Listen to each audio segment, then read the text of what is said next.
Do you truly love yourself? Do you take time to think about your actions? And do people love you? Well, today I'm unpacking all of that and one of the most important quotes of all time. Drop a comment down below later so that I know what you think about this episode. Hope you enjoy.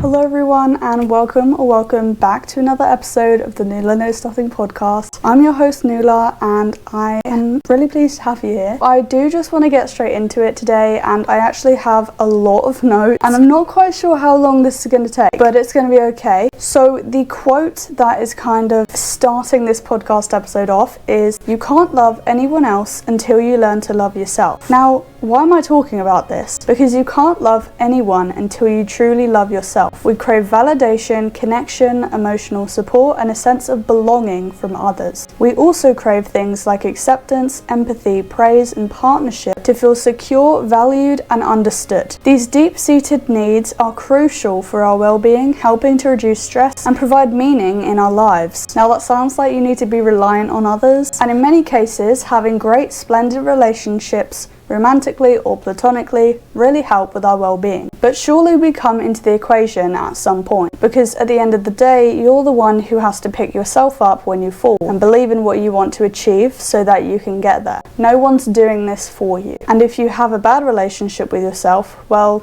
I think you're screwed. If you don't love yourself for who you are deep down, then I feel like you should do some inner work. Now, I'm not trying to be your mentor or online therapist, but journaling has helped me through a lot, and I would definitely recommend trying to figure yourself out a bit more using techniques like writing, journaling, etc. Now, you don't have to, and in many cases, when you try to stitch your heart back up neatly again, you will fail, and the weight of the loss and feeling will be tremendous. Now, don't worry, I've been there before, but like I was saying earlier, you can't waste time sitting around for someone to save you. I'm a big believer in, if you want to do something, do it, and if you don't want to do something, don't do it. Try not to take this out of context, and what I mean by that is, we still have to all go to work and school because that's just how the world works. But when you have a choice of what you want to do what's best for you. I've already talked a lot about relationships within this episode, but I truly do believe that there is something fascinating when it comes down to who your friends are. For example, friends really do sum up roughly what type of person you are. Now, this is important for what I'm about to say. If you're stuck or always find yourself stuck in a negative relationship or relationships, that shows your self-worth, how you value yourself as a person. Therefore, if you stay in that negative cycle of clinging onto one friend even though they're mean to you or have a negative impact on you, it shows that you don't think you deserve anyone better. Now, no one wants to be caught out like this, but it does happen, and it can make you feel so lost within yourself and just numb. It's like you don't know what your next move will be in a game of chess because you've been stuck in the same position since forever. Now, before it gets too deep and too intense, let's just take a second and circle back to the original idea and quote. You can't love anyone else until you learn to love yourself. Now, I'm not gonna lie, but that's kind of a lie within itself. Okay, yes, I talked for a few minutes about one singular quote that Nula then said was a big fat lie. But even if you did love someone when you're not loving your inner self and appreciating your worth and value that you bring to the world, you wouldn't be loving them fully. Now, that's insanely important because if the person you have a relationship with loves you and themselves more than you love yourself alone, well, that's a worry. But if you didn't have great self-esteem, you probably wouldn't be in that situation anyways. But if you are, then good luck. Another point I'd like to tackle within this subject we're talking about today is that if you learn to love yourself, people will be attracted to you for that reason, and you will hopefully start to find others who are as comfortable in their own skin as you are within yours. If you're kind, know your self-worth, and are confident in your own skin, then I think you'll be fine at finding the right people. Now, obviously, it can be extremely time-consuming and feel like all of your energy is being wasted, constantly pouring all of your soul into everyone you meet because you're not sure if they're going to be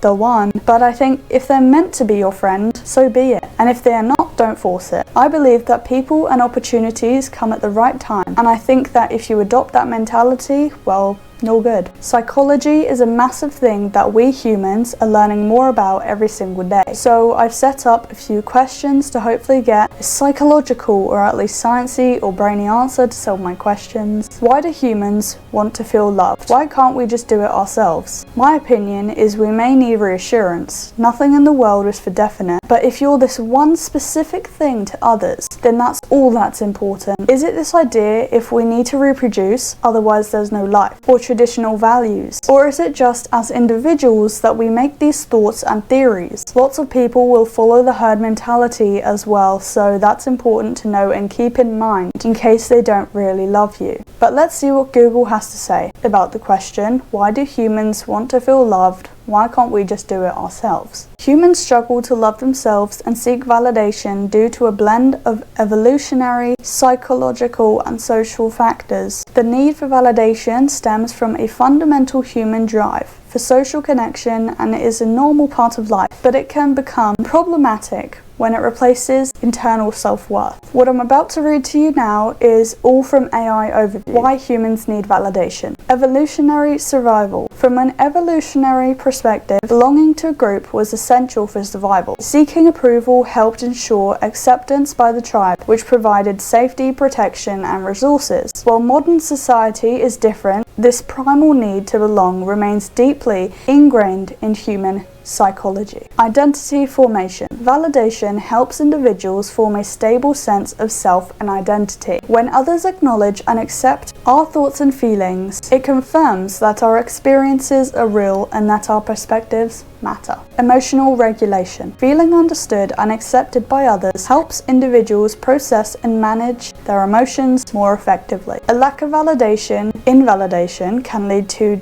difficulties in emotional regulation and contribute to mental health issues like anxiety and depression. Building relationships. Validation is a cornerstone of healthy relationships. Expressing understanding and care fosters mutual respect, trust, and deeper connections with others. Why self-love is difficult. Childhood experiences. Early life experiences such as conditional love, emotional neglect, or criticism can hinder the development of a strong intrinsic sense of self-worth. People who don't receive enough validation as children may struggle to validate themselves as adults. Low self-esteem and self-doubt. Individuals with low self-esteem often don't feel worthy of love or happiness. They may rely on external approval to compensate for a negative self-image, creating a cycle where validation provides a temporary boost but does not solve the underlying issue. Negative self-talk and perfectionism. Deeply ingrained patterns of negative self-talk and a drive for perfectionism can make it nearly impossible to accept oneself. These internal barriers foster a constant sense of inadequacy and unworthiness. Cultural and societal influences. Societal norms and the rise of social media can amplify the need for external validation. The pressure to conform to certain standards and the use of likes and comments as metrics of self-worth can make self-acceptance a challenge. Ultimately, the goal is to balance healthy external validation with strong internal self-worth. Cultivating self-love is an active process involving self-awareness, self-compassion, and challenging ingrained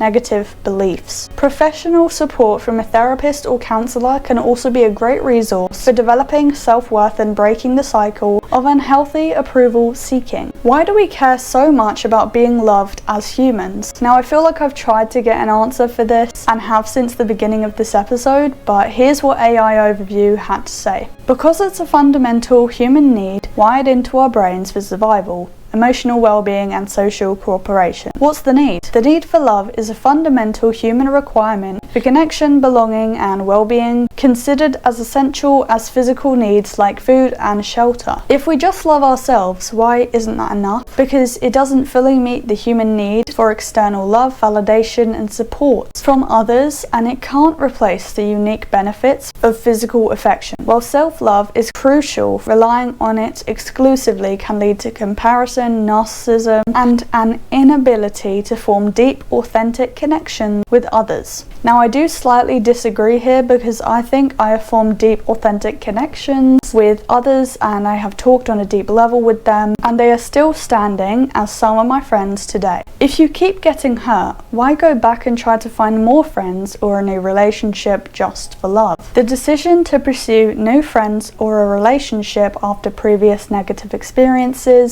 is deeply personal and often driven by the fundamental human need for social connection and belonging. Need for connection. Humans are inherently social beings. Strong social bonds are vital for overall well-being, mental health, and even physical health. Loneliness and isolation can have significant negative impacts, often leading people to keep trying despite past pain. Hope and optimism. Many people maintain a strong belief that positive experiences are possible and that the next friendship or relationship will be healthier and more fulfilling. This hope can be a powerful motivation to continue seeking connection, growth, and learning. Each experience, even a painful one, offers an opportunity for personal growth and learning. People may hope to use the insights gained from past hurts to make better choices in the future, improving their chances of a successful relationship. Resilience. The ability to recover from adversity is a key aspect of human resilience. Going back is often a sign of strength and a refusal to let the past negative experience define the future potential. The desire for love and intimacy. Love and intimacy are among the most profound and rewarding human experiences. The potential joy and fulfillment that come with a deep connection can outweigh the fear of getting hurt again. Ultimately, the choice is an individual one, weighing the risk of future pain against the potential for genuine happiness and connection. Many find that the pursuit of meaningful relationships, though challenging, is an essential part of a full life. Shouldn't we get to know ourselves deeply before we love anyone? Deep self-understanding can positively impact a relationship, but it's not a strict prerequisite for experiencing love. Many psychologists suggest that both self-knowledge and interpersonal relationships often develop concurrently and mutually inform each other. Key reasons why self-knowledge is beneficial. Healthier boundaries. Understanding your own limits helps you communicate them clearly, fostering mutual respect. Effective communication. Knowing your needs and emotional triggers allows you to express them constructively to a partner. Reduce codependency. Self-awareness can help prevent projecting unresolved personal issues onto a partner or relying on them for validation. However, some perspectives argue against making deep self-knowledge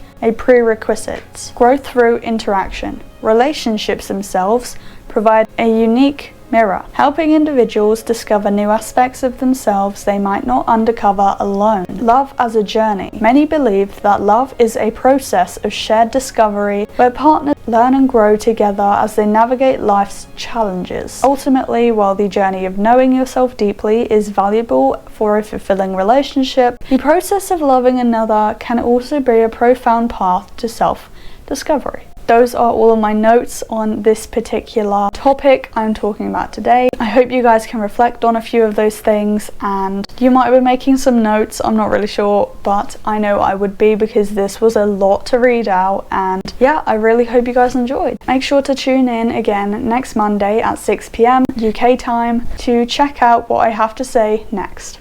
Anyways guys, I really hope you enjoyed, and hopefully I'll see you in the next one. Bye guys.